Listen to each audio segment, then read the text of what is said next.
What's going on, 49er faithful, 49er fan, 49er gang? This is your boy, Niner Gang Podcast, back in the building with another video.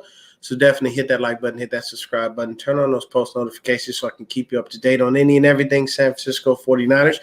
With that being said, let's get right into it. So as you can see, I am not alone tonight. I brought in my boy, my homeboy. I have met this guy in person. Very cool dude, Bashar from 49er Minded. So I met you in person. So I was meeting a celebrity. Just no, man, Bashar, he over here kidding, man. When we met each other, it was kind of like, oh shit. That was when I had first started my channel. I probably was like, maybe I did like 4 episodes at the time. So I don't think he even knew who I was. It's the same thing because like it was crazy because when I met Bashar, I was with Silverado Kev. So I had been doing videos for like a small period of time and kind of covering things here and there, but it wasn't as consistent as I am now. And same thing for him. And look at us both. You know, things are moving and we're rolling. Hey, Mom. You know what I'm saying? Hey, what's going on? Oh, Beto wants to come hang out with us. Beto, you ain't saying nothing but a word, my guy. You know you can come hang out anytime you want, man. Give me a hot second. Let me go ahead and take care of Beto. Bashar will entertain you. Bashar, do me a solid. Let them hear that 49er Minded intro, bro. Just let them just y'all. If y'all don't know who 49er dude is, he about to introduce you to 49er dude. I don't have it on here though. It's just yeah. Hey man, you know, I can play it if I go on YouTube. I can play it from there. I gotta set it up. He's gonna pull that up real quick, man. I'm gonna bring my dog in real quick. Mm-hmm. Give me a hot second. All right. I'll hit you up in the private chat. Let you know when I'm ready for that. And I came. Oh, there you go. I see the chat right now. Cool. Okay. Raphael 562 Niners is here. Michael Miller's here. Oh shit. Niner Sickness is here. Uh-huh. Val Ramos, Niner Gang Wolfcast is here. Crazy Juice is here. Says what's up, Dion and Bashar. I can't bring the comments. Oh, we got Wolfcast in the building too. What's up, Wolf? Michael Miller, Rachel Brown. I like Wolf. Wolf's awesome. Wolf. He's a real every cool time I watch Wolf, man. I like him. Wolf makes me laugh all the time. When I first saw Wolf, I thought he was just like this serious guy, which is cool, which is fine. You know, when you talk Niners and talk football. But I don't know, man. He brings that comedy factor into it. It makes it more entertaining. You know, I love that. You know. Oh yeah, man. He is definitely hilarious, bro. Give me just a second. I'm trying to find my song. Give me a minute. Oh yeah, take your time, bro. Wait, what the heck? Dang it. Beto, why is it that I'm not able to send you a message on Twitter, sir? Killing me, Smalls. Do I have Beto on Facebook? I think I do. Yes, I do. He's right here. That's my dog. This is Niner Sickness. Yeah. He actually has a new channel called Kicking It with Beto. He does. I know. Yeah. I saw that. I was like, yo, that's dope, man.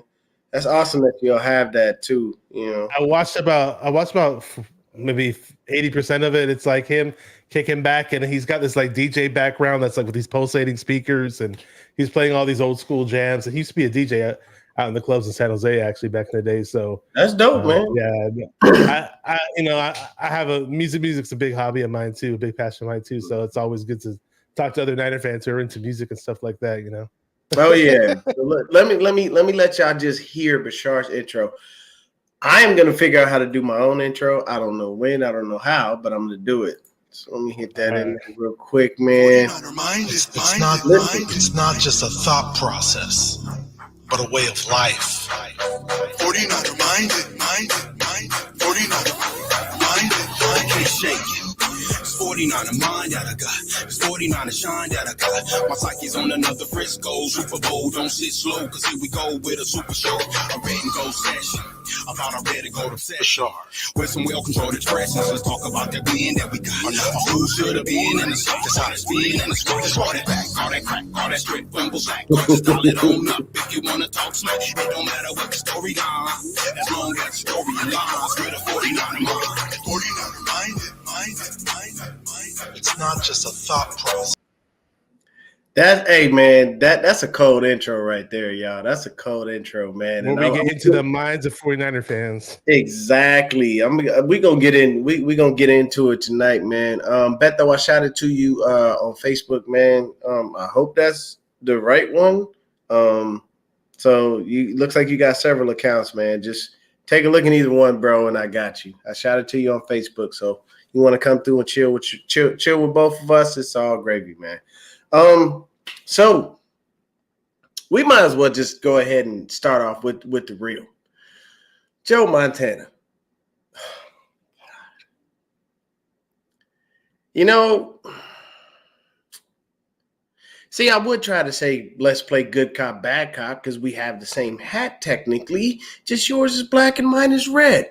But we're not going to do that. We're just going to be honest about it. Me personally, I am tired of Joe Montana speaking on our quarterback situation. I don't like it. I'm tired of him whenever he talks about our team, period. He picked us to lose to Kansas City. I mean, he was right, but we got messed over in that Super Bowl. But still, man, come on, man. I think it's a situation for me where, okay, Joe, we appreciate you for your contributions. We appreciate you for the 4 Super Bowl rings that you brought us, bringing this team to prominence, making us the storied franchise that we are. Before Joe Montana, we were rolling with Steve fucking DeBerg, and we all see how that wound up working out. I believe we had Y.A. Tittle for a bit. John Brody before that. John Brody before he was good, but he got swept 3 times by the Cowboys in the 70s. Exactly. So it's we appreciate what you did for the team, but how you speak about us now is just horrendous. And the reason being is you need to stop having beef with us now. If you're mad, let me tell you who you should be mad at, Joe. Carmen Policy, Eddie D, and Steve Young. But you shouldn't even be mad at them. At the end of the day, it was a situation where they felt it was time to move forward. So I'm not going to knock them for making it. People make decisions like that consistently all the time. I guarantee you. But what I will tell you is I'm not going to continue to take this slander, man. I really am not. You don't like it. And I said it yesterday and I'll say it again. I just don't think he cares for black quarterbacks in general.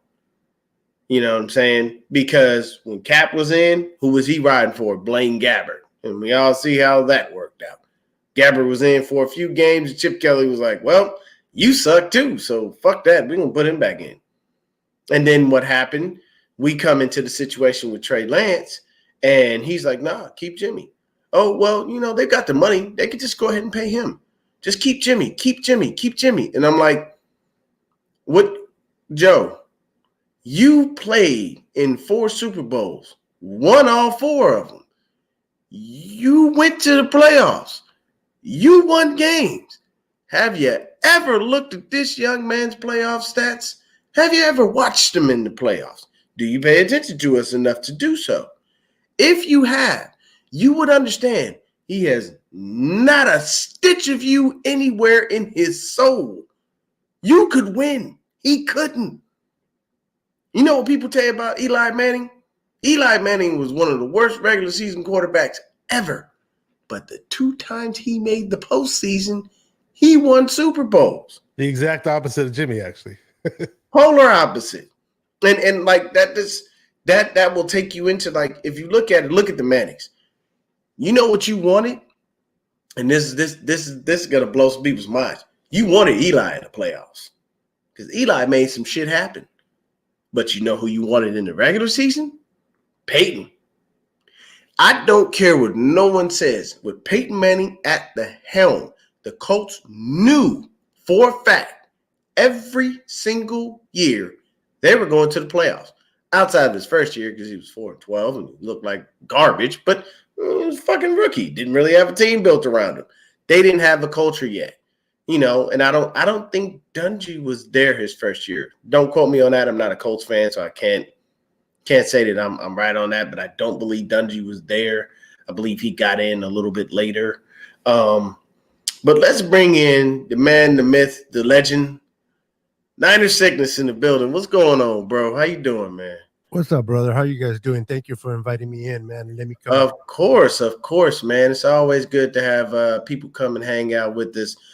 We were just talking, man, and I'm gonna kick it over to Bashar, and then he'll drop it down to you, man. We were talking about this Joe Montana situation and his consistent comments on our quarterback situation, and how do you feel about this, Bashar? Because I'm just at this point, it's like, bro, people need to stop asking questions.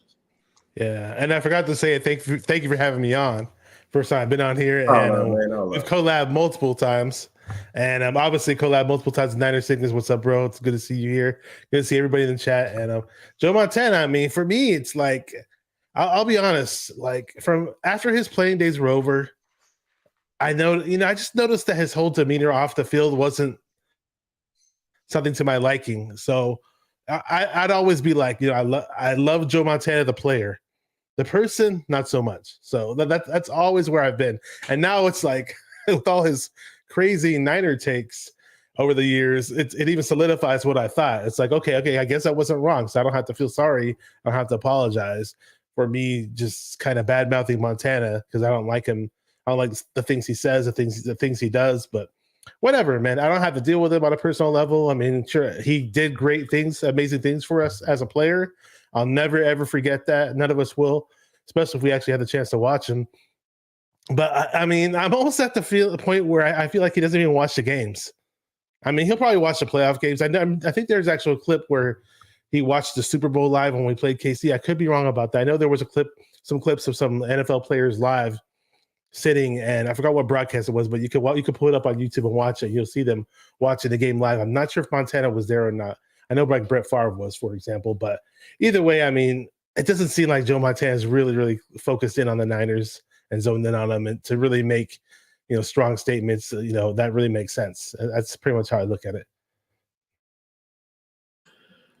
Go ahead, Beto. Let us know how you feel about these comments from Mr. Montana. He needs to shut up, man. I liked him as a player. I've been a Steve Young fan. Never really cared too much about Joe Montana. I know he won 4 Super Bowls. In my opinion alone, Steve Young's still a better quarterback, but that's just me. But now he adds all these commentary, like with the Jimmy G, he needs to stay and crap. It's like, Joe, what are you doing, man? For one, I mean, he's probably getting paid because he never goes anywhere live without getting revenue. He doesn't do things for free, first and foremost. It's not like Steve Young going on KMBR and kicking it for 20 minutes of his own time.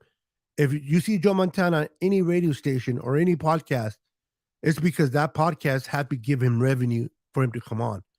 I understand he's a 4-time Super Bowl winner, champion, and blah, blah, blah.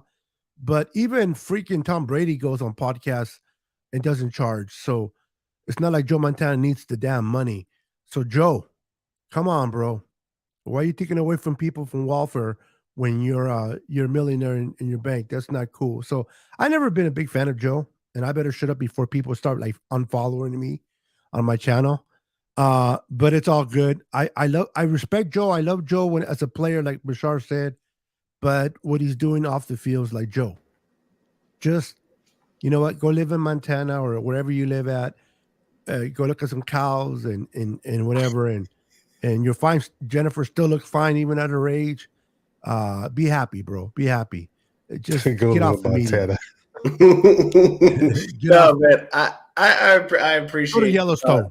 Right. I appreciate the thoughts. What's going on, Rick? I appreciate the thoughts and the sentiments from everybody, man. It makes sense. For me, honestly, it's just like I said, I just kind of get frustrated with it. Like, bro, you keep going and it's almost like you're digging yourself a hole and you're not even realizing that you don't have a shovel to get your way out of this. But hey, I mean, for a guy who won 4 Super Bowl rings, I just don't understand how you could still be bitter about shit from 30, 40 years ago. That just, to me, just blows my mind. I personally feel like, I'm one of those people, I like to move on from things pretty quickly. If I know that I've been able to resolve those issues, then I like to move on really fast. I don't want to keep thinking about it. I don't like dwelling on the negative or old shit. He seems to like to do that, but hey, more power to him. It's his mind. Really quick, Throwback did ask me a question, so I'm gonna pull it up really fast. It's his 49er mind. Oh, yes, it is. That is very, very true. So I don't see the question, but I know what it was. Oh, it's right here. My bad. I'm tripping. Looking right at it. He says, my thoughts on Jimmy and Kyle's relationship. Here's the thing. This is what I will say. And the reason that I'm stating what I'm stating is because I'm just looking at it from the outside in. Kyle is very much like his father in the sense of nothing you do is ever good enough. Like, if you notice, players that play for the Shanahans will tell you, like, yo, bro, I just went out there and did, some spectacular shit. And he just looked at me like, it was all right. You could do better. And everybody has their own coaching styles. I'm not knocking their coaching styles or anything. But the difference between Kyle and Mike is Kyle had to deal with some mediocre shit. Okay? When you've got to yell at your quarterback on the sidelines in the middle of a game and go, this is simple shit, can you do it or not? It's frustrating. So was their relationship possibly a bit strained? I wasn't in the building. I can't tell you. So anything I tell you is all speculation. This is just me looking from the outside in. But I will say this. Do I think that Kyle liked Jimmy? Yes and no. He liked him when he was doing the things he was asking him to do, and he liked him when he wasn't doing bonehead shit. And when he did bonehead shit, which was a little bit more often than not, and he wasn't winning the games, or he would wind up putting us in jeopardy, like we're up, and next thing you know, he goes out there and throws the dumbest pick of his life. And, Kyle's looking at him like, bro, come on, man. How many times do I have to make this perfect for you to get shit together?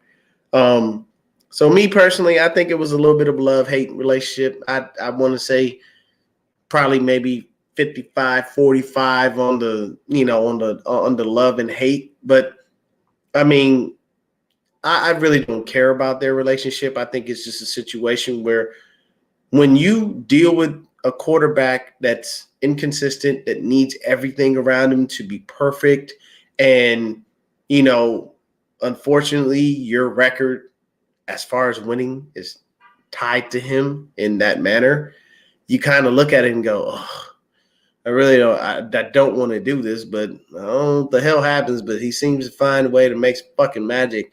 And when he's in there, we can get this little 2-second release and that'll be fine. But I just think it was this situation where it became him tolerating him rather than wanting him there, if that makes sense. What do you think about the relationship between those two, Beto?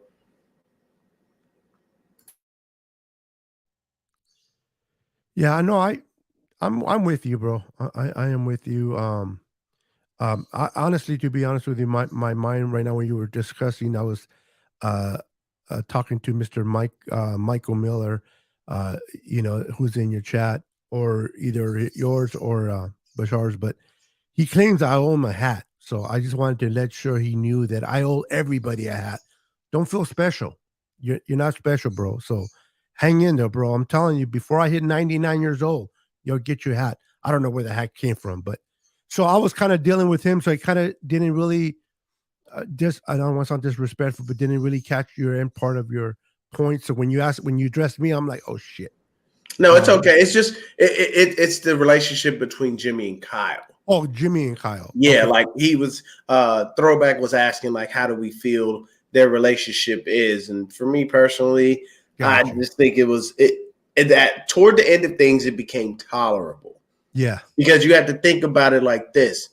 Jimmy is a consolation prize. Yes. When you go to the fair and you're playing that game that's really, really hard and you win, but they don't have the big ass teddy bear that you normally get. They just have a little Funko Pop like this. So, his big teddy bear intended to be Kirk Cousins. That didn't work out. So he had to settle for the consolation prize. And it's no disrespect to Jimmy when I say that. It's just the simplest example I can think of. But go ahead with your point. Yeah, no, you're right. A lot of people question why that regime coming into the Niners passed on a Deshaun Watson, who had won two championships back to back in Clemson, or not do enough homework on Patrick Mahomes.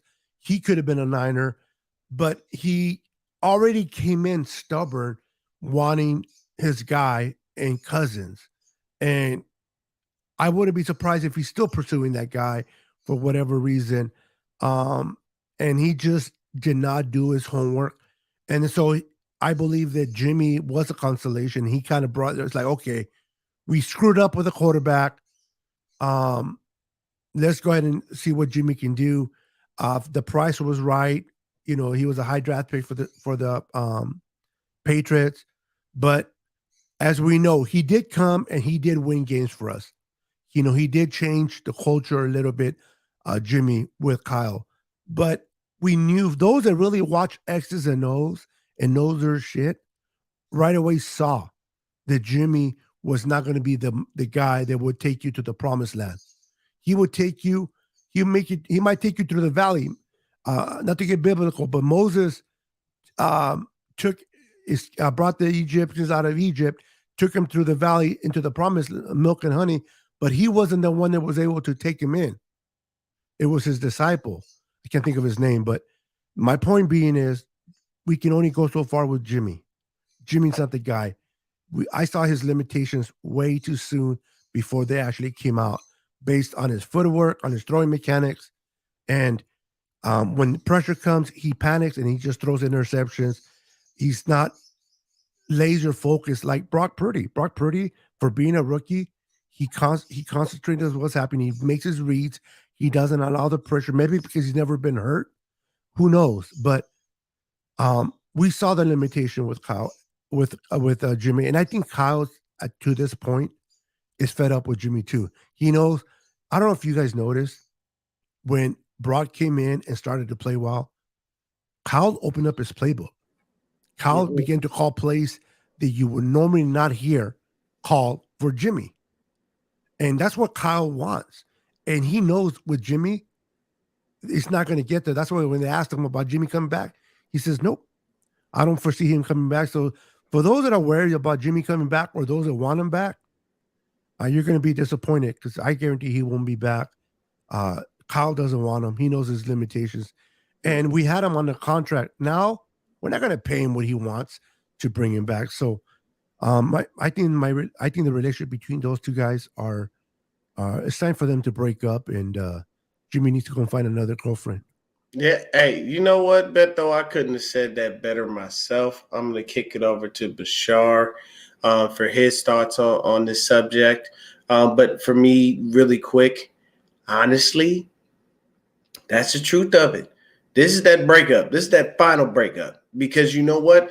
Because this is what people keep forgetting. When people speak on our QB situation, I think they neglect how things worked out. Jimmy is an unrestricted free agent with a no franchise tag clause. That means that man goes anywhere he wants and is going to get paid. Now, I said this yesterday on my show, and I'll stick to this, and I'll go ahead and kick it over to Bashar. I do believe somebody's going to pay Jimmy Garoppolo anywhere between $25 to $30 million a year. He played himself into it. I don't know what Brian Greasy got. I don't know what he does, what quarterback whisperer he is. But when Greasy came in, Jimmy seemed to make better decisions. He actually was throwing away the ball. His touchdown interception ratio was way better. So he played himself into a starter contract. DeMeco's in Houston. You really think they want to keep rolling with Davis Mills? Probably not. There are always quarterback needy teams. He has played himself into a starter contract. We are not going back down that road again. So for anybody who's holding on to Jimmy, hold on or go with him. But he will not be a Niner. I'm sorry. Bashar, it's all you. Not if you talk to some Niner fans on Twitter and Facebook, they're stuck on this whole belief that Jimmy G is coming back and he's going to come back home and we're going to ride through the sunset with Jimmy G and to the promised land like they always think we will. But yeah, I mean, you said it best. I mean, the whole consolation prize about how Kyle had his eyes set on Kirk Cousins, and then all of a sudden mid-season we do that Jimmy trade and it changes everything. So, and again, we all drank the Kool-Aid. I drank the Kool-Aid with Jimmy G in 2017. I bought his jersey after his third start. So, I mean, I'm never again doing that, by the way, buying jerseys so fast. Where I was a one-time thing, and I'm not going to do anything like that on impulse ever again. Because I totally have my regrets for it. And we all know what happened to Jimmy, how he regressed. And then, sure, with Brian Greasy. I mean, for the most part, you guys were talking about the playbook and stuff with Jimmy G. For the most part, with Jimmy G, not like we had the most amazing weapons, but we always had good weapons.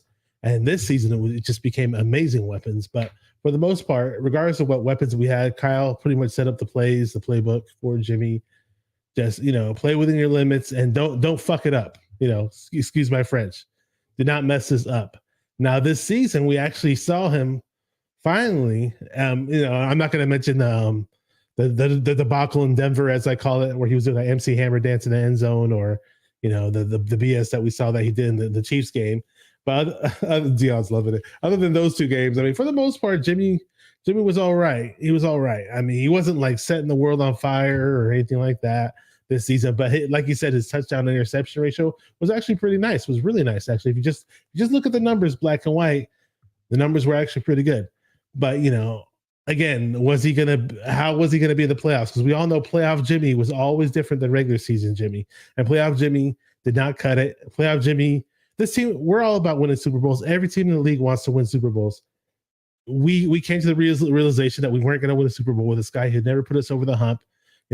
We ended up drafting Trey Lance, and we all know who knows what's going to happen with that. I'm not even going to open up that can of worms at this moment, but the Jimmy G Kyle relationship, it's been like he said that when Kyle was kind of yelling at him at the Chicago Bears game, and they probably had some other stuff that we don't know about.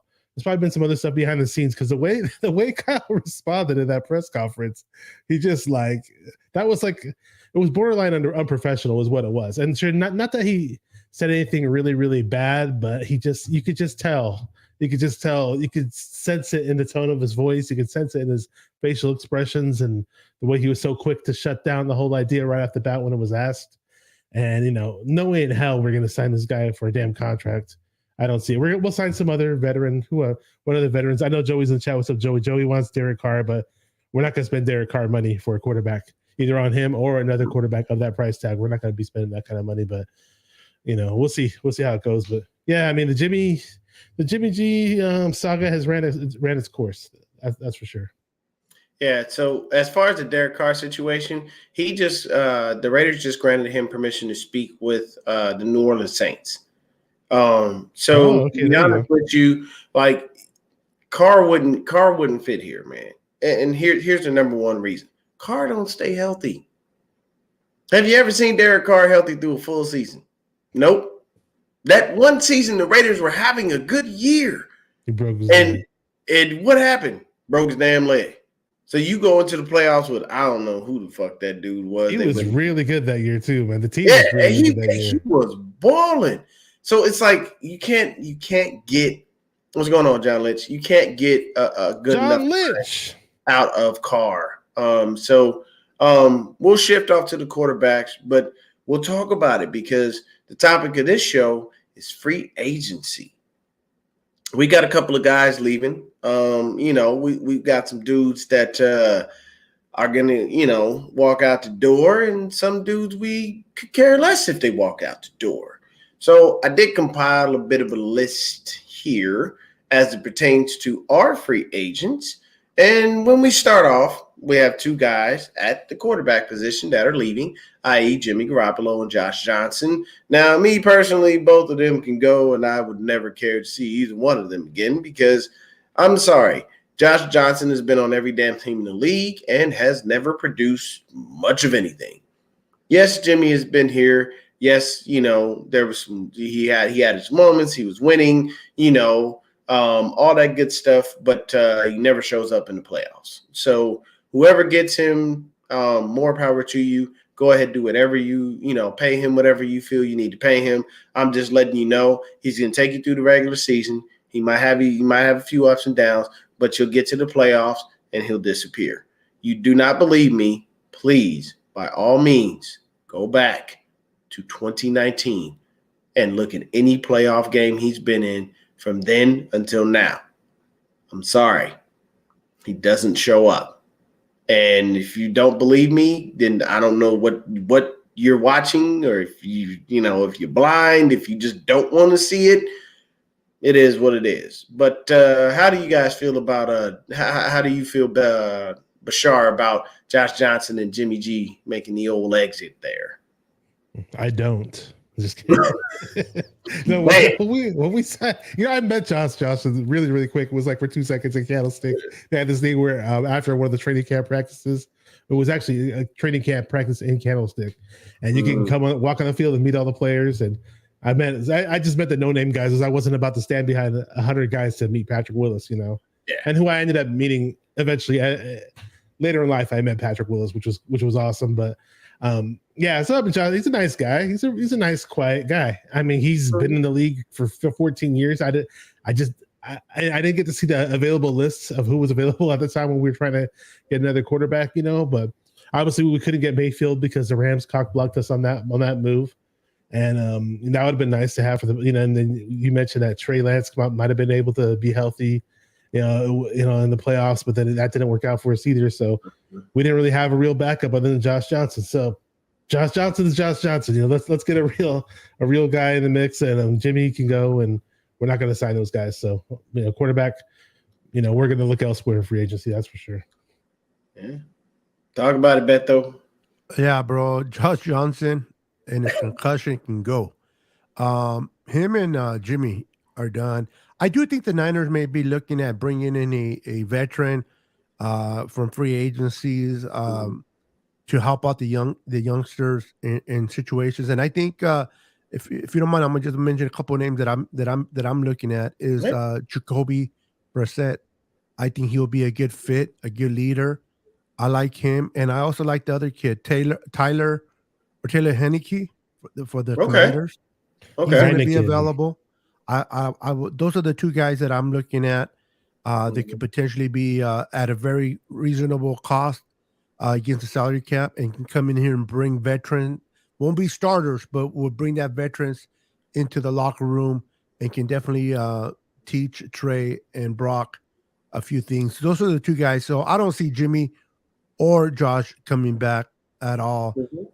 Good luck to Josh. Should retire, bro. Just retire. And Jimmy, go and get your bag. And and if he gets a good bag, good for him. But go get it somewhere else. Go make somebody else unhappy. And see, that's the thing.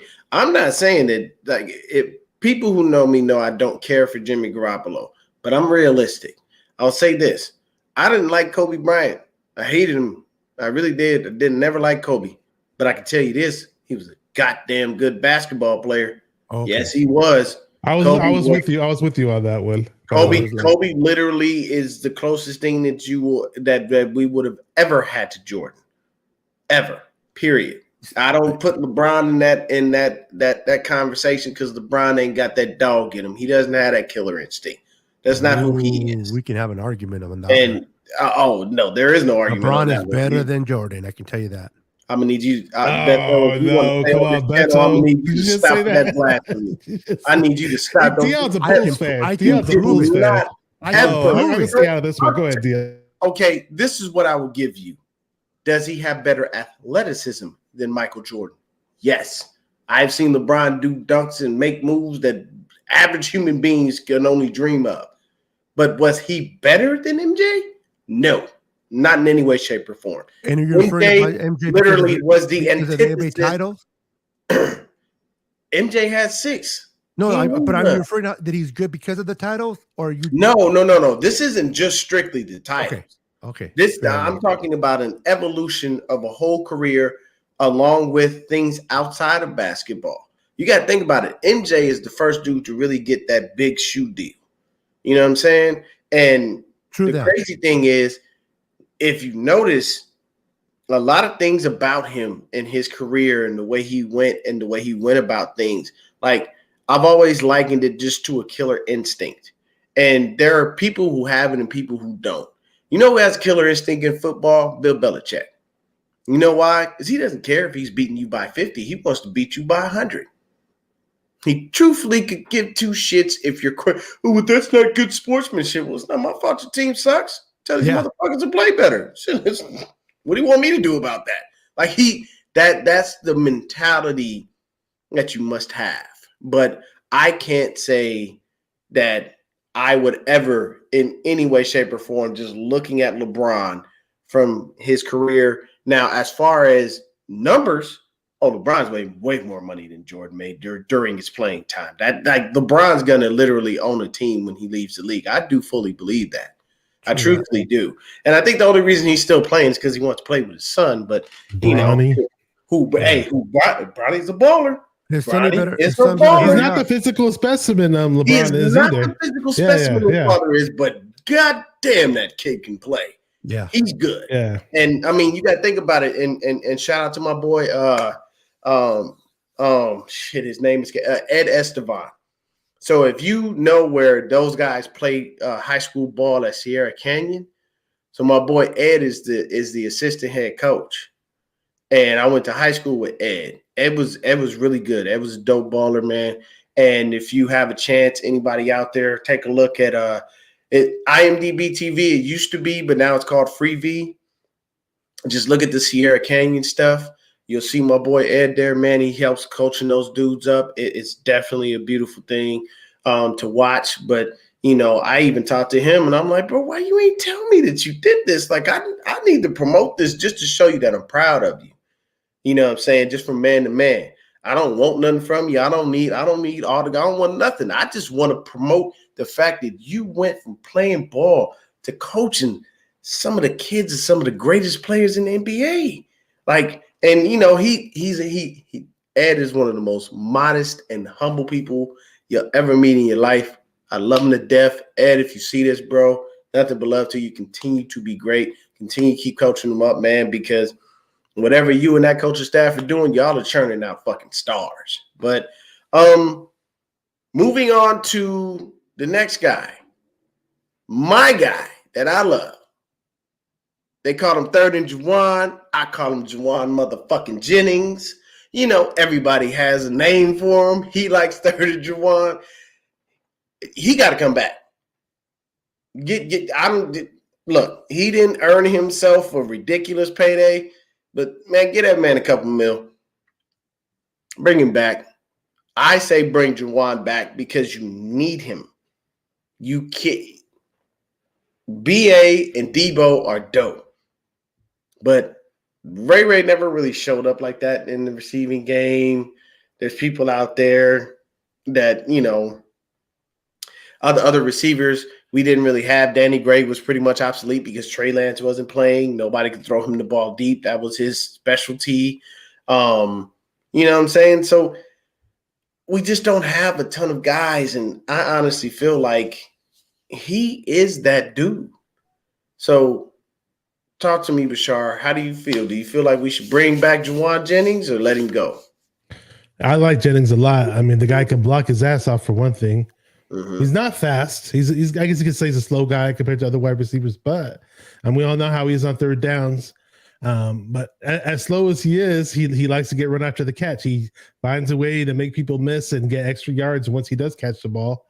And there's been times where he makes great catches, but he could try to work on getting his hands a bit better. Mm-hmm. A lot of our receivers can do that. They're guilty of that, but I'm definitely for bringing him back. I'm at the right price. You know, let's do it. What about you, Beto? How you feel? I love Juwan, man. I love his attitude. I love how he controls and tries to beat up on defenders, and just he's just a freaking what's the word I'm looking for? Bully out there in the field. And I love his attitude. He is if I'm not mistaken, he is a exclusive restricted free agent, means that most likely 98% he will be back on the team. Yeah, he's an exclusive rights free agent. Mm-hmm. Yeah, another team would have to get I mean, if they make an offer, the Niners can answer. If not, they'll get a comp pick for him or whatever. But I just don't see him going. He's been getting better every year. I understand he's more of a third down, situational guy, but he is getting way better. I'm trying to remember that receiver that went to the Patriots that we had. Kendrick Kendrick Bourne. I liked him way better than Kendrick Bourne. Yes, I liked KB, but but this guy's more physical. He's more physical. You need a physical guy on third downs. Yeah. He won't go down, and you need that. That people don't realize that when you're playing football and you might be down a couple points, if you see your play out there just playing bully ball and putting his body out there, it just generates that into everyone. Everybody wants to play, and I think he brings the best out of that offense just in completing a third down, a strong third down that is needed. And he's done that this year, and I think he's only going to get better in this offense. So I want him back. I think he will be back. And if the Niners, for whatever reason, let him go, I will be very disappointed with Kyle on that one, because that would change my opinion of that man if that happens. But I doubt it. I think they're smart enough to bring him back, and he'll be back on this roster. Yeah, I can agree with that. So moving on, we got a couple people on the O-line that may be making the exit. So we've got Dan Brunskill, Colton McKivitz, who's a restricted free agent, Mike McGlinchey, and Jake Brendel. So McGlinchey, Brendel, and Brunskill are all unrestricted free agents. I do believe we'll most likely bring McKivitz back because he's a restricted free agent. He's probably not going anywhere. And I don't think he's done anything in his time here to warrant somebody coming in and trying to snatch him up, or paying something that we couldn't pay. So as far as the other three, me personally, look, man, Mike, you can go. Bye. I don't need you. Sorry. I appreciate your run blocking, but your pass blocking is shit. And I can't do another year at that. I'm sorry. I just don't feel that it's worth it. As far as Dan Brunskill, I bring him back and just put him at right tackle. I'm not even gonna lie to you. Out of all of those dudes, and Jake Brendel was admirable at center, but I still believe we can do better.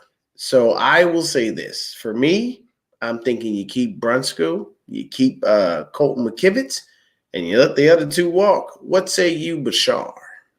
Yeah, that's interesting. That's a lot of offensive linemen that we have to possibly re-sign, or I definitely see Colton McKivitz coming back. According to Matt Miyoko, supposedly, it sounds like we're going to let McGlinchey walk, and supposedly they have plans for McKivitz to take over this as a starter, which I don't find ideal. I think that's a lazy approach to addressing the position. Now, I was getting into it on Twitter about it with somebody, and he was like, well, we did the same with Aaron Banks. We let Lincoln Tomlinson walk, and we put Aaron Banks in.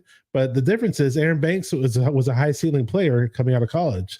And, McKivitz, he was more of a mid-round guy. And we've seen him on the field. I've seen McKivitz play multiple times, and he's okay. I mean, he's not terrible or anything like that, but I just think this team needs a whole lot better. I mean, we just went up against the damn Philadelphia Eagles. They have a monster of an O-line. Why not try to build a monster like that? We have a monster at left tackle. Aaron Banks is looking nice. Burford's not bad. Brendel, he's okay. He gets a lot of penalties. Him and McGlinchey pretty much led our team in penalties both. So, if they let Brendel walk, I don't know who they have in mind to replace him, though. They probably would have to have some type of rookie in mind in the draft to replace him, or I don't know if there's any center that they can sign in free agency to replace Brendel. I'd have to look that up and research that. But if they let Brendel walk and just decide to just keep good old Brunskill as a Band-Aid and then possibly sign another guy or draft somebody, big deal. I mean, it wouldn't hurt if Brendel left, in my opinion. He wasn't that great to begin with. He was okay. I agree. And I just want to real quick address Joseph Mahoney. I don't believe that Dion forgot about Jalen Moore. He mentioned the ones that are free agents that might go that we have to bring back. Jalen Moore's under contract, so we're not really discussing if this is under contract. So, I mean, I don't think that's why you didn't. I'm pretty sure that's why you didn't bring him up. I think he meant Jalen Moore possibly at right tackle. Oh, okay. Maybe that's probably where Joe was going with that one. But go ahead, Beto. And yeah, this is just strictly about the guys that are actually possibly going to leave more so than the guys that are here, because Jalen Moore is under contract, as Beto stated. Exactly. And just to let people know the value of McClinchy, and this is just the bottom value, what people may think he's worth. He's going to get more, but they're looking at about a 4-year. He's looking at for about a 4-year contract, $43.5 million a contract. So he's going to get about 10.7 million a year. This is just the base value. He's going to get more from another team. For what we have gotten from the performance that we have gotten from him, I can't see the Niners spending 11, 12, 13 million on a right tackle like McClinchy and getting the production that we get. We haven't got great production from him. He's always hurt. He's always getting tossed like a freaking rag doll. And I'm sick of tired. I want to bully. I want to be bullies on the offensive line, and I want to be bullies on the defensive line. And for those that got bullied in school, I apologize for you using those words, but I love that mentality that, you're not going to get by us. And I miss that from our right tackle. And so I don't see the Niners doing that, paying him that amount of money. Good luck. McClinchy, go somewhere else. Brunskill, I like him not only to start at right tackle, like you said, but he knows and can play every position in the line, all 5 positions. That is very important to understand that why his value for the team is up there. Colton McKivitz can also play the line, but he's still a work in progress. And I love Jake Brendel, but not as a starter. I like him as a backup. They can come in and if need be, win a couple of games and not miss a beat. But we need someone that doesn't get – Brendel gets pushed at center. He's a smaller guy. He's not a big guy. Yeah. And if you're going to go with Brock or Trey, you got to give these quarterbacks an opportunity to do what they do best. If they don't have time, because the line's always breaking down, it's unfair to the quarterbacks. It's unfair to the playmakers. You got to give Brock or Trey the opportunity to get the ball into the hands of the playmakers, and that starts with the front line. Protect, stop. And I just don't see that with McClinchy or Jake Brendel. So Jake Brendel can stay. Hopefully they'll bring him back, but not as a starter, as a quality backup in that line. And when it comes to McClinchy, sayonara, don't let the door hit your ass on the way out. Sorry. No, I think we're all in agreement on that one, man. No one really cares for McGlinchey, and I'm sorry. And the biggest thing for me with Jake Brendel was the illegal man downfield penalties. It was happening on a consistent basis. That's not good, not for your center. First of all, why are you that far downfield? What are you doing? You need to be back here with the rest of the line. I'm 100% sure Trey Williams is probably looking up going, what the fuck is he doing way over there? He wants to catch a pass. What's going on, Low the Truth? We appreciate you. What's up, bro?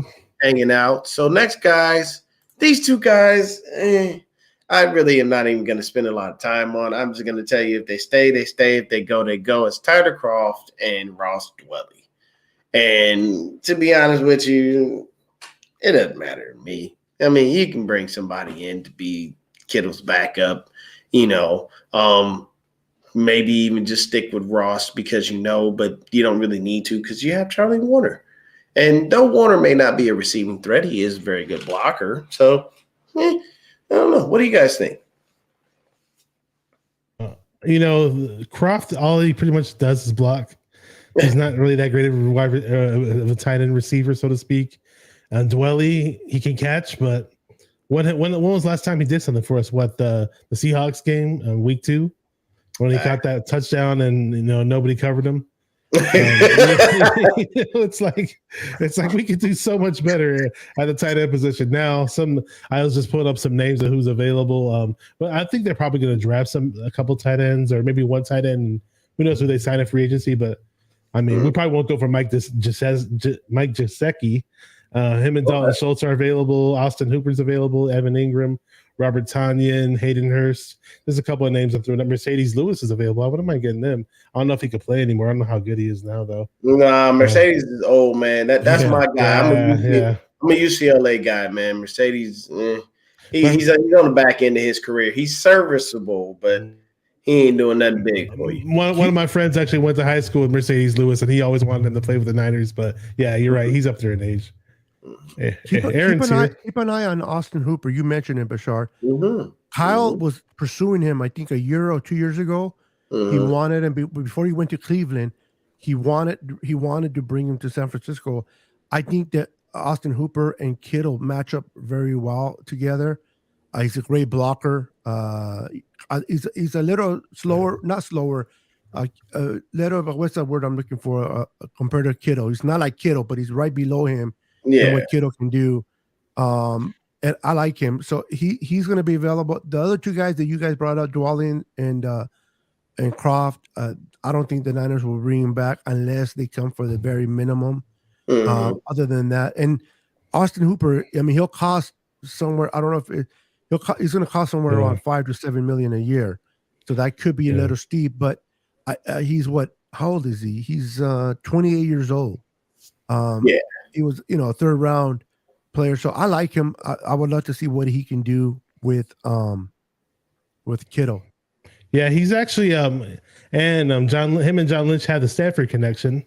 Yeah, he's a Bay Area guy. Went to De La Salle he's probably a Niner fan. He probably grew up a Niner fan, so maybe he wants to come out here. Maybe he won't have to take he's 3 years removed from the Pro Bowl, so but maybe he won't have to take big money from us. Just saying, maybe he might compromise because he's like, hey, I'm gonna play with my hometown team. Aaron from 49ers First Takes here wants to say what's up to him, bro. He said, we acknowledge him. Acknowledge his presence. I was gonna say what's up to him myself. It's just, but you know what's weird to me? We got two people on our team that like to always help out the homie, Kyle and John. If you went to Stanford, you got a shot at playing on the team. If you previously played with Kyle in any way, shape, or form, you got a shot at being on the team. And that can help or be detrimental. We have the losers of the century here in the chat. Sports Report. Why are you acknowledging the losers?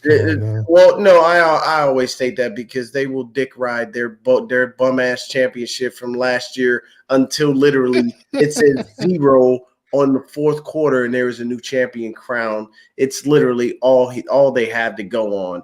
And I always acknowledge that they're here because they are losers. They're the worst team. They have a worst record ever in the league for a team that won the Super Bowl that previous year. It's pathetic. And to continue to ride that gravy train, go right ahead. No one cares because they'll never have a back-to-back title like the Niners have. No, you can't. Okay, put it this way. You can't spell SoFi without having SF in it. So, come on, Bashar. Actually, no, Bashar. I'm actually appalled at you, sir. That's Levi South. Oh, it is right. That is Levi South. I take the laughter back. We read out that place. We still have the same things that we normally have, but either way, moving on rapidly. Now that we've addressed the loser in the building, so the only other person that's on special teams is really going anywhere is Robbie Gould and Tabor Pepper. I feel like we'll resign Pepper because he's a long snapper and they're fucking cheap.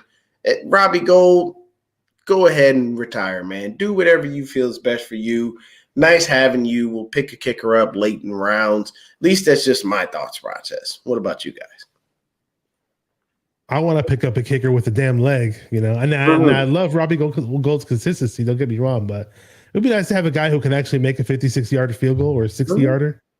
Maybe. What's that kid out of Cincinnati, man? I can't remember. This draft is gonna. I don't care what nobody says, man. The swag that dude from that kicker from Cincinnati got is unmatched. Like I literally have never seen him phased. Like when they tell him it's time to kick a field goal, he just walks on the field like, all right, man. Boop, that is. Yeah. Anything else? All right, I'm finna go sit down, man. I'm tired. Like he's just that cool. Like, everyone would love to have a Justin Tucker, but we all know we can't necessarily get that. So He kicked an 80-yard field goal in practice or something like that. Something like 80. I forgot how long it was, but it was crazy. Yo, that's insane. I don't know if you shot HGH/steroids/cortisone/ a bunch of other stuff in your leg, but I don't think that should be humanly possible for him to kick a damn 80-yard field. It's insane. It truthfully is. But what's going on, Crazy Juice? Oh, he's okay. Crazy Juice suggests there's a guy from Michigan. His name is Jake Moody. Okay. We'll take a look at kickers, but I mean, I'm being honest with you, man. I am very much like Mr. Jason DePonte. Special teams is not. I don't put a lot of stock in it, bro. But hey, man, it's the third phase of the game, man. It is important from time to time. Now, these guys that I'm about to talk about, this is definitely going to go in depth. This is a scary situation because we have 3 people. 2 out of 3 that we definitely need. These guys are free agents and they are unrestricted. Tayshaun Gibson, Tarvarius Moore, and Jimmy Ward. We got to have one of those 3 back at a minimum to pair with Huff. You cannot leave Huff out there by himself. And I'm sorry, there is not another guy. I don't think Leon O'Neal's coming out of nowhere getting anything done. And I don't think there's anybody on the streets right now. Honestly, I know that a lot of people said, well, Gibson is a little bit older. The man played fantastic for his age. Y'all heard Jimmy Ward on his Instagram Live. They basically told him play nickel or ride the bench. I do believe Jimmy Ward goes on somewhere else and gets paid. I do believe you may see Jimmy Ward in Houston, quite possibly. I don't think DeMeco's upset with him wanting to play safety.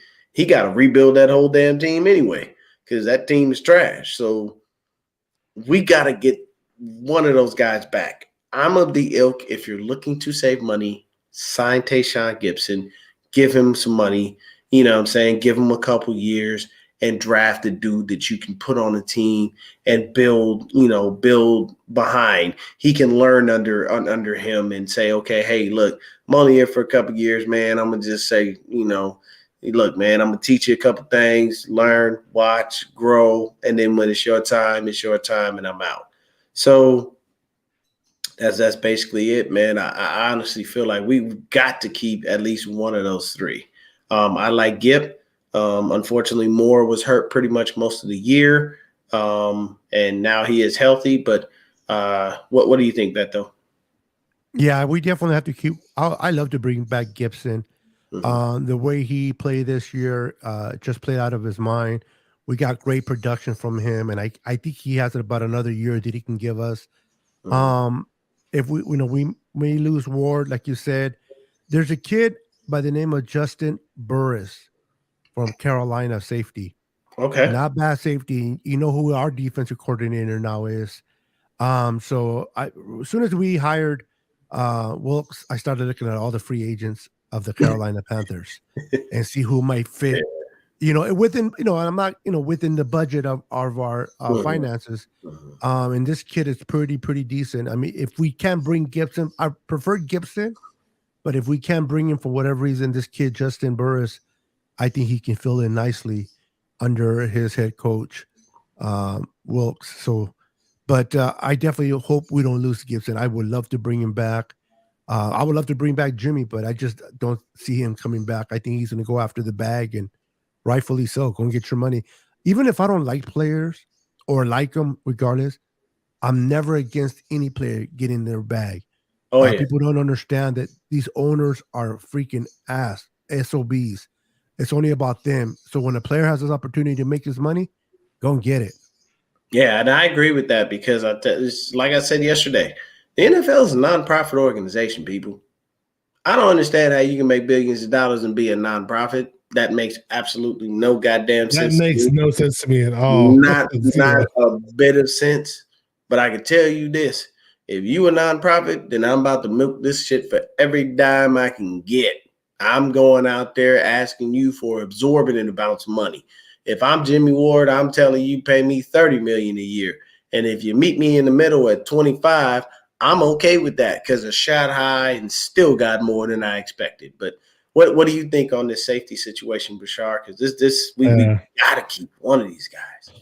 Man, I loved how we just picked up Gibson out of nowhere in the middle of training camp, and from day one he just shined in the regular season. And people, I remember after like 3 or 4 games, people were like, "Oh, the Cinderella story with Gibson, where he's covering out of his mind, has gone to shit because he's come back down to reality, and he's just the old safety now."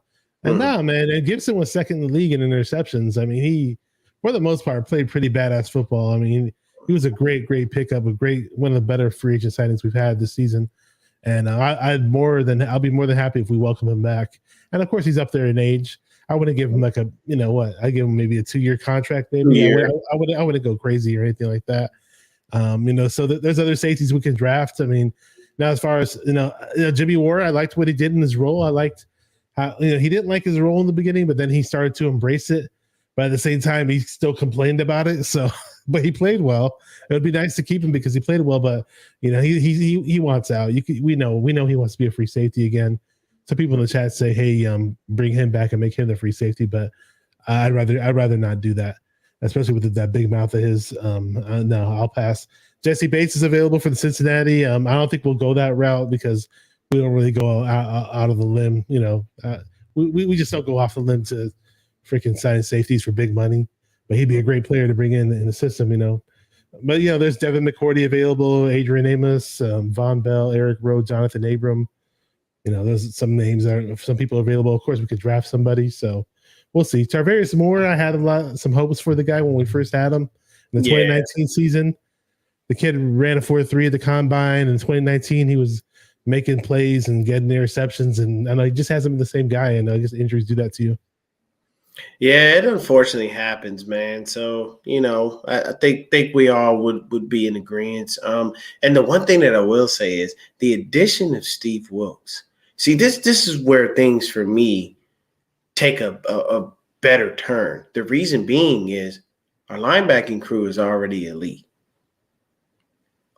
But when you look at what Steve Wilkes does with defensive backs, can you imagine? We already have the best D-line coach in the league.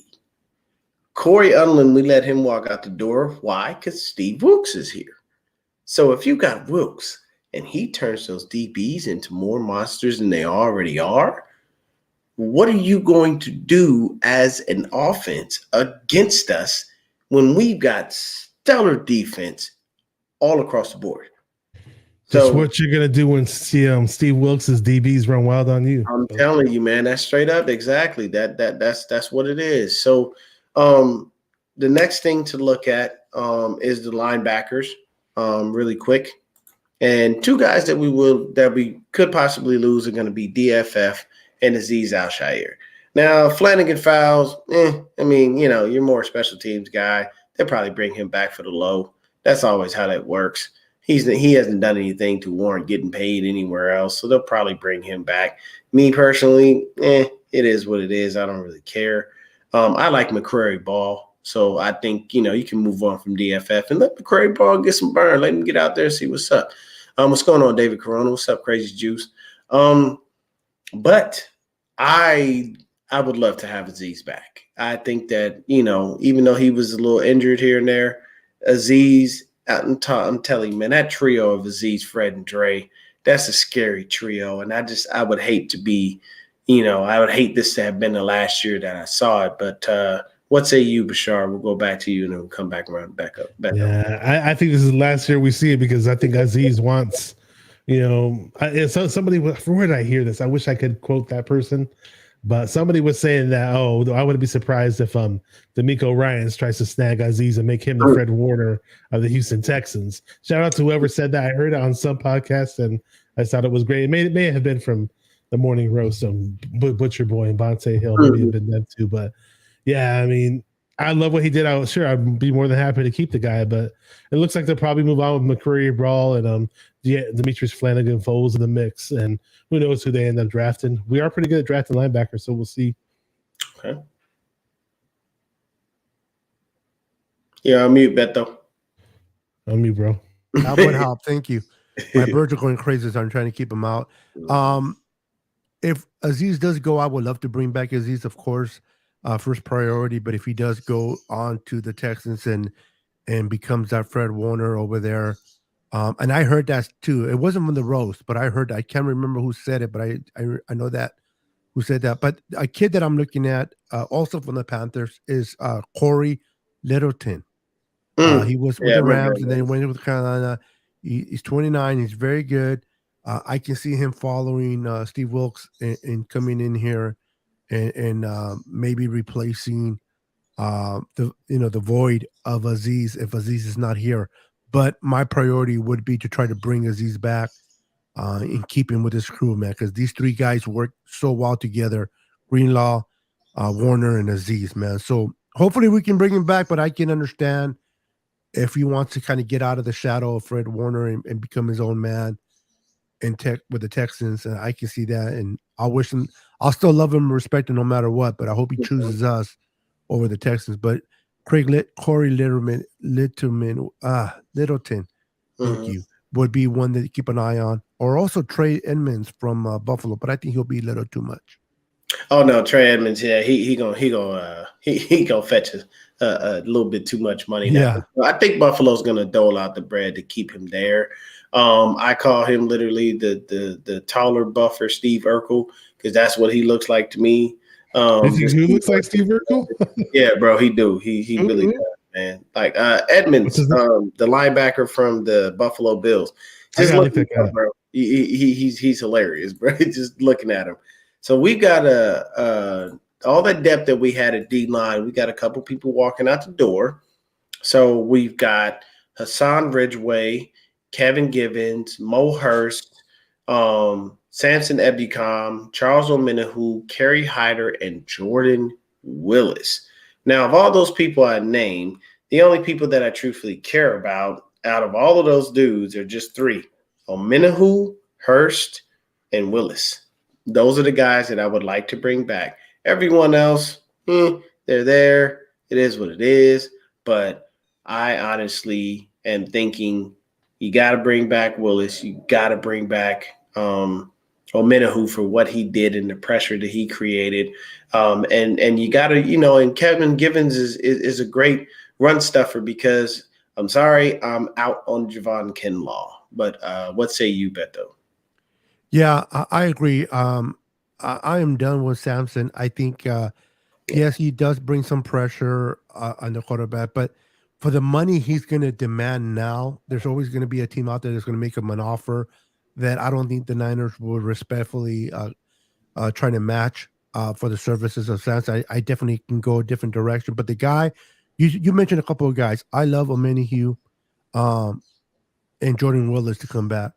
But Maurice Hurst, okay, this guy is a big boy tackle in the middle that can stuff that run game. Unfortunately for him, he's been hurt, and he hasn't gotten a chance since he came to us from the Raiders to kind of prove himself of what he can do. I would love to give this guy one more try. Now, if he gets hurt again, then sayonara, I'm done. But if he doesn't, I would love to see Hurst back, Jordan Willis. I think Jordan Willis is a safe bet to come back. Kevin Givens, I love Kevin Givens, but I think somebody's going to try to offer him a little bit of a bag. We'll see what happens with him. But if we can bring back Hurst, Willis, and Omenihu, I'll be happy. Even Ridgeway, I would like to see Ridgeway at a low minimum. I think Ridgeway got hurt. He didn't really get a chance to show anybody anything. So if we can bring him at a player minimum, I'll consider that as well. I would love to see what Ridgeway started to look good a bit before he got hurt. So I would like to see a little bit more of him. But Samson, I can never pronounce your last name, so I would not miss that at all.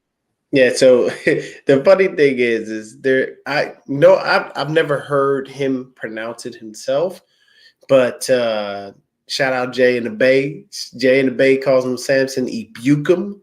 I call him Ebicom. I don't know, man. It doesn't matter. Like, it just, bro. Samson, nice to see you. Nice to know you. Thank you for your services. Goodbye. What do you say, Bashar? Who would you like to keep out of those guys? Man, when you guys were saying Samson, it was reminding me of the movie Half Baked. I want to talk to Samson. Dave Chappelle. Yeah, man. If you see that, that. you know what I'm talking about. I love that. I didn't see it. That shit was That's one of my favorite movies. I love that. I gotta have a backiotomy. I met Chappelle before too. Really, really cool guy. Yeah. Awesome guy. I've seen him live twice actually.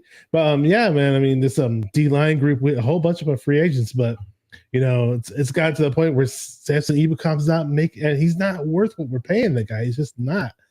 He's okay. He's not bad. He's not a bad player, but we could do so much better. Kevin Givens, I like what Kevin Givens has done. Maurice Hurst, I'll be honest, it sucks because he's probably our most talented defensive lineman that's never on the field. And is he going to finally do something if we sign him again? Who knows? I mean, maybe we don't. Maybe we do look to go in a different direction. But I'd rather, you know, if healthy, I'd rather have Hurst out there over Kinlaw. You know what I mean? Jordan Willis, I definitely want to keep. Kerry Hyder, we could do better. Charles Menahue, I definitely want to keep him around. So we'll see, man. We'll see how that goes. And I didn't get what Joey was saying in the chat. Joey Mahoney, he said, I think Charles is gone because the 49ers don't play with DV even if he's innocent. I'm not sure what he means by DV. Domestic violence. Oh. I don't think that's what's going on with that. I'm not sure what's going on with that. Here's the situation really quick with that. From the way that it was described and with everything that has been put out to the public, if you remember, Charles Omenihu played in the NFC Championship game. So whatever happened obviously was not bad enough for them to sever ties like they normally would. What's going on, Seahawks, Eddie? Yeah. This dude, man, I'm going to tell you right now, man, special shout out to Seahawks, Eddie. He's a cool dude. Such a cool dude, man. Always comes in very respectful. You know, not like they trash ass Rams fans coming here just riding that bullshit fucking championship they had. We appreciate you, Seahawks, Eddie. We really do. Arden Key, I mean, he worked out. He was all right, but I mean, I think he's still getting paid from Jacksonville right now. Yeah, they're not going to let him go. They ain't letting him go nowhere. If they do, a guy that I interviewed, Deshaun Dixon, if you let Arden Key go and you put Deshaun Dixon in there starting, I'm going to tell you right now, people, you may not know who he is, but he won't miss a beat. That kid is going to be amazing once he gets his opportunity. But I honestly think that, you know, it's great that we all have different guys that we like, that we want to bring back as far as the D-line. And I'll tell you this. Look at this guy, Niners and Seahawks fans holding hands. Yeah, and you're holding hands with the Cardinals, who suck ass. Think about that. So both of y'all, look at y'all, both of y'all sucking ass the whole way home, you know, all the way home, skipping and you know, eating dick lollipops and all that bullshit. The last two. Now this is very, very simple for me. Emmanuel Mosley and Jason Verrett. Jason Verrett, nice to know you, nice to see you. Peace. Emmanuel Mosley, you got injured. This is where what Beto was talking about earlier with the owners, the money comes into play. You got injured. So they are definitely going to come to you and try to bring you back on the low. Now, before you got injured, I think E-Man was headed for a Pro Bowl season. And if you think about it, we added Steve Wilkes. We could possibly have Mooney, Mosley, and Demo in the slot. Oh, and then we just have Sam Womack hanging out back there. Oh, and then we just have, you know, an Ambry Thomas if he ever gets his head out of his ass and remembers that he has to play football. That, honestly, to me, would be a very, very comfortable defensive back room. I would have no problem. I'm just saying, because I'm out on Jason Verrett. When Jason Verrett came out of TCU, because I am a very, very defensive back is my favorite position in football. This is why Deion is my favorite player. The issue is this guy can't stay healthy to save his life. If you look at Jason Verrett when he is on the field and healthy, he is a top 3 defensive back. Here's the problem. You're never on the damn field. So with that being said, I say go ahead and get, you know, situation of Emmanuel Mosley back, figure out how to get him some bread and bring him back and let JV walk out the door. What say you guys? Doesn't matter who goes. I'm glad for Rat. You know, he was a local guy who was really, really good with the Chargers. I'm glad he opted to come to the 49ers and to join us. And maybe he was a 49er fan. Maybe that was part of it. But he's definitely from the Bay Area, and it just didn't work out. It just didn't pan out. And we tried. We're not going to give him 9 lives. He's not a cat. So that's it. You know, we just let the guy walk. And hey, it was thank you for joining us. But you know, we have to take care of ourselves at the same time. And Mosley, on the other hand, could definitely come back. He was awesome at one point. Thank God, Diamador Lenore stepped up to a certain capacity, and people thought he was going to be the weak link in the playoffs. And people, you know, we were a quarterbackless team against the Eagles, but people were worried about Diamador Lenore and Mooney Ward possibly against those wide receivers. The DBs, they played the corners especially played an A+ game in that Eagles game. It's unfortunate.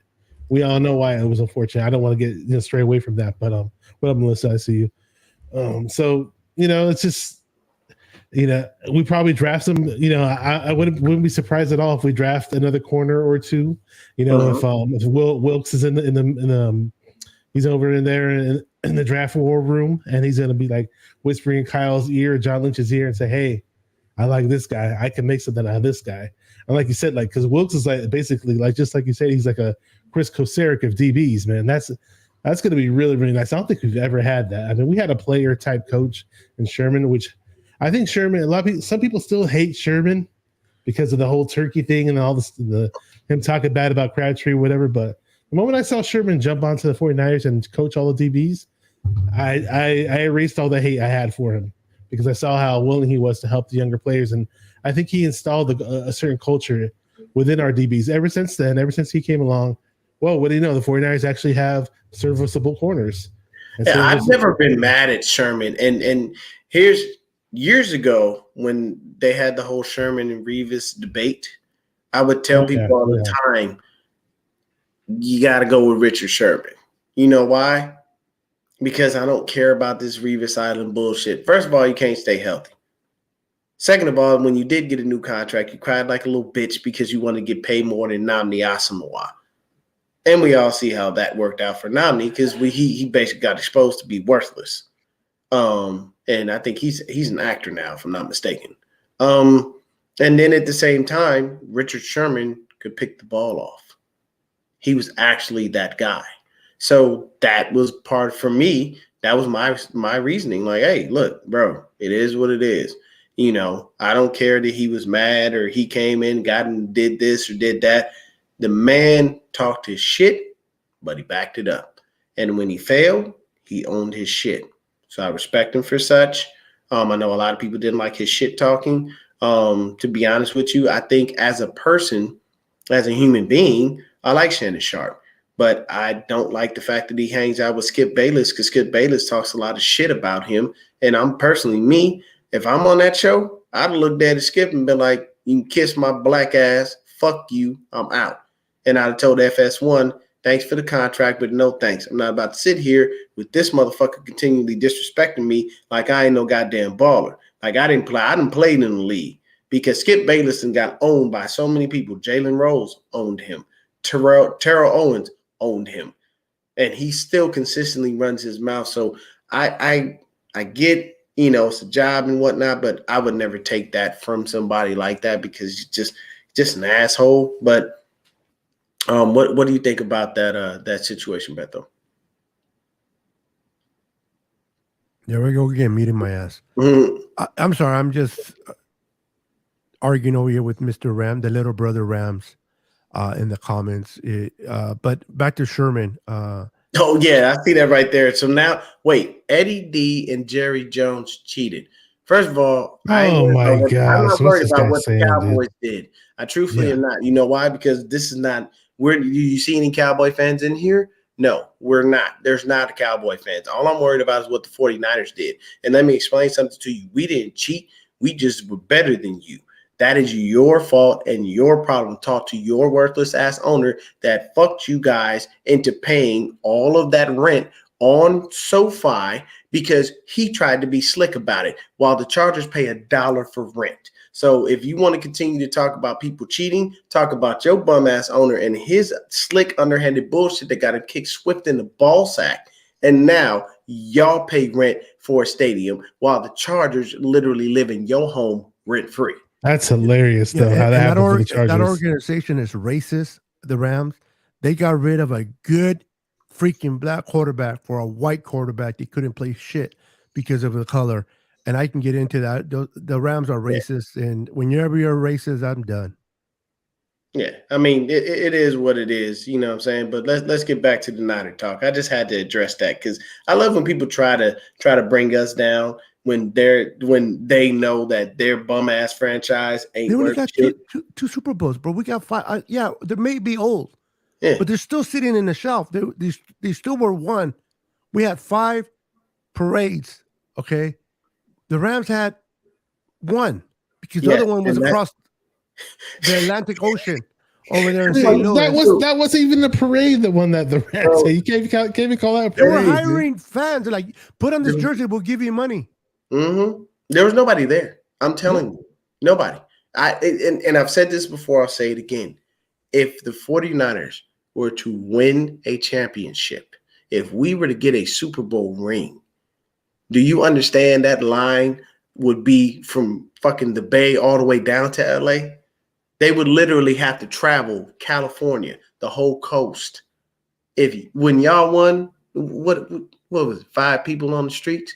Yep. The whole point of that. That's what it was. When there's a parade and you have a real fan base, you are not able to move.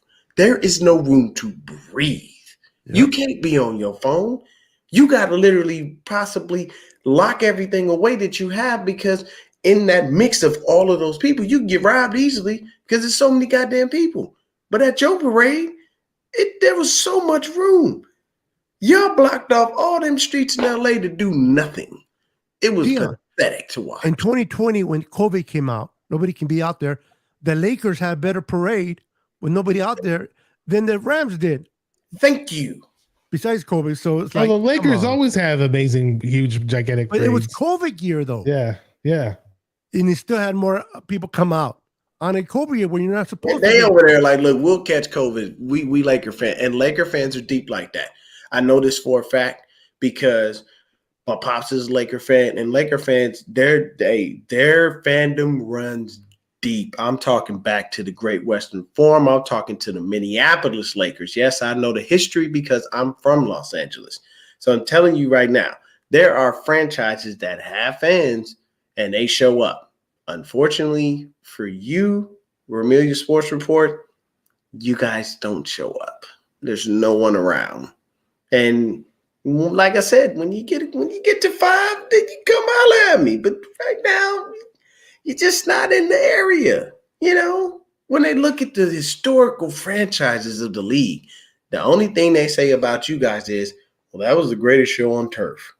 And that lasted a small period of time. Sorry. But back to the Niners and what we were speaking in reference to. Go ahead, Beto. Yeah, going back to Richard Sherman. Mm-hmm.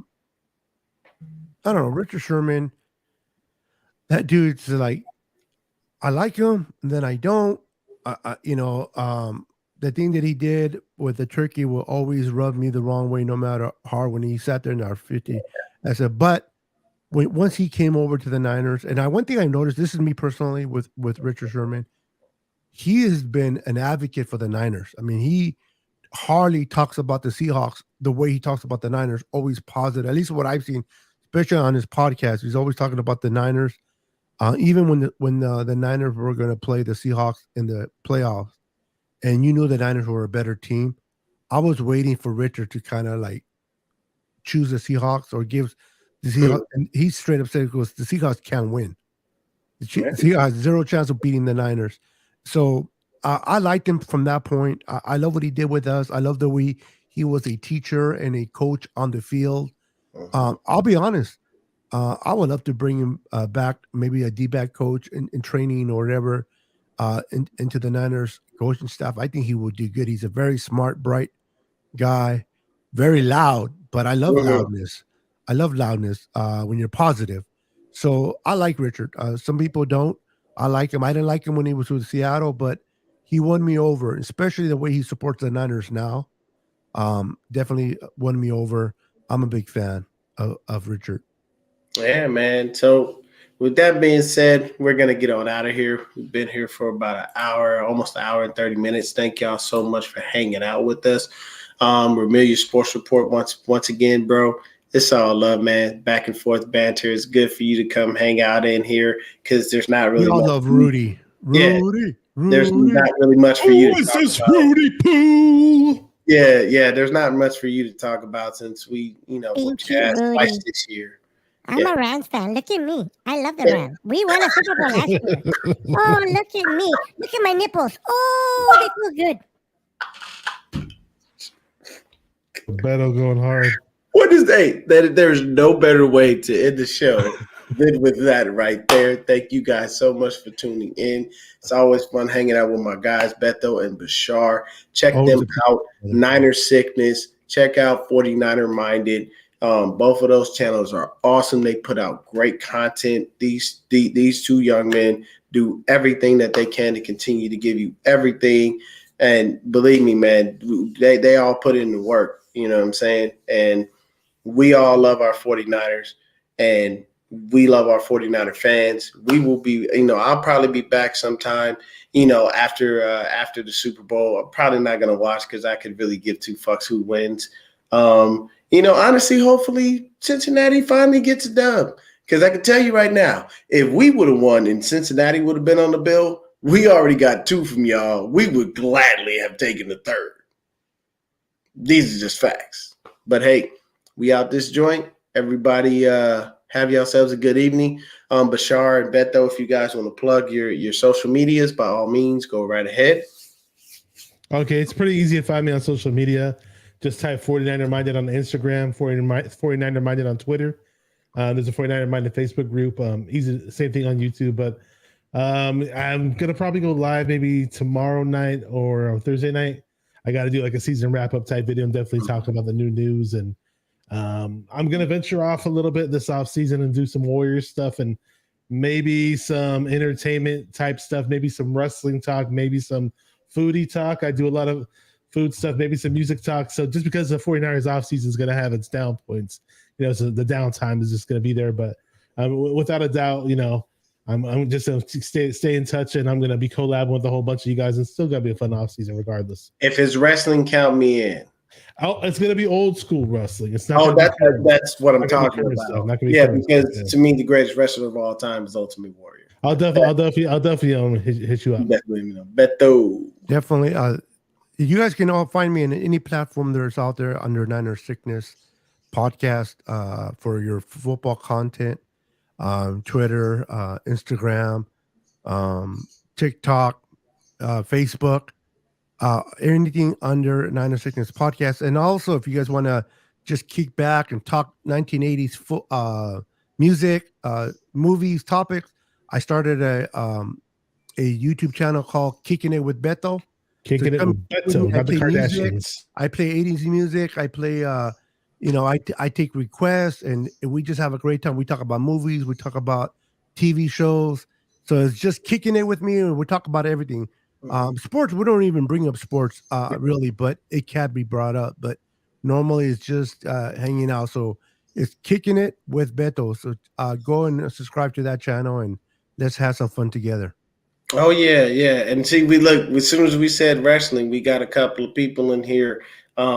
Chris Hansen says Macho Man Randy Savage. What's going on, Ronnie? And then we've got Crazy Juice with Eddie Guerrero. Yeah. Hey man, look, let me tell you something. Wrestling is so universal, and luchadors do some of the craziest shit you will ever see in your life. They are full on. I can tell you right now, there's only one person I think that might possibly be able to go into being a luchador that's black, Ricochet. That young man, Jesus Christ, he's got some athleticism. But Oh yeah, look, see, now we got it going now. Dominator just said Goldberg. Everybody like, ooh, Heartbreak Kid. I used to like Big Boss Man. R.I.P. Lanny Poffo, Macho Man's brother. Yeah, Macho Man's brother. Yeah. The Bushwhackers. Bushwhack. Oh shit. Yeah. Okay. Well, look, we're gonna save this for Bashar's wrestling. Yeah, we can be in another hour talking about wrestling. Yeah, I'm gonna have you guys on the old school wrestling talk. We're gonna have some fun. Bro, it's Junkyard Dog, baby. But thank y'all for coming in and hanging out with us. Have a good evening. Peace. Be blessed, everyone. Thank you. We love it, man.